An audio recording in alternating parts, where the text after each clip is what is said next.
আজকে কিছুক্ষণ আগে বরবাদের একটি পোস্টার শেয়ার করা হয়েছে এবং পোস্টারটি সাকিব খানকে যেভাবে দেখানো হয়েছে, ও মাই গড, দুর্দান্ত দুর্দান্ত দুর্দান্ত। এবং কোপা সামসু হবে বক্স অফিসে, কারণ তার এক হাতে চাপাতি দেওয়া হয়েছে। এই চাপাতি দিয়ে পুরো বক্স অফিসকে সাকিব খান একদম কুপিয়ে ছাড়বে এবং অন্য কিছু মনে হয় না তার ধারে কাছে আসতে পারবে। এখন হৃদয় আসলে সিনেমাতে কি রেখেছেন সেটা যদিও সে ট্রেলার দেয়নি, এক অর্থে একটি কৌতূহল কাজ করছে যে বরবাদ সিনেমা আসলে কি থাকতে চলেছে। ট্রেইলার না আসাতে এই কৌতূহলটি বজায় আছে। টিজার দিয়ে বাজারটি যেভাবে গরম করা হয়েছে সেই গরম অবস্থায় থাকুক, এবং আজকের পোস্টারটি দিয়ে বলা যায় যে বাজার আরও গরম হয়ে গেছে। তো বরবাদ আসলেই সব কিছু বরবাদ করে দিবে বক্স অফিস, প্লাস হচ্ছে সাকিব খান এখন নিজেকে কোথায় নিয়ে যাবেন সেটা হচ্ছে একটা প্রশ্ন।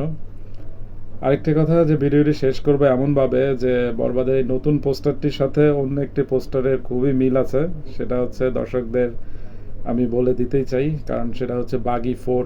আপনারা যদি এখনও না দেখে থাকেন, টাইগার শ্রফের বাগি 4-এর পোস্টারটি দেখে আসেন। মোটামুটি একই ধরনের পোস্টার।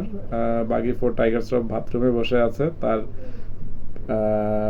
বাম হাতে চাপাতি থাকে আর ডান হাতে মদের বোতল থাকে। না, ডান হাতে চাপাতি থাকে, বা হাতে মদের বোতল থাকে। আর এখানে সাকিব খানের হচ্ছে ডান হাতে মদের গ্লাস এবং বাম হাতে চাপাতি।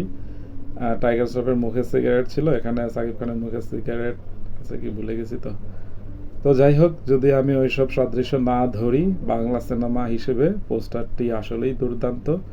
তো সবাই বরবাদকে উপভোগ করুন। বলবো যে ঈদ মোবারক। থিয়েটারে দেখা হচ্ছে। সবাই ভালো থাকবেন। টাটা।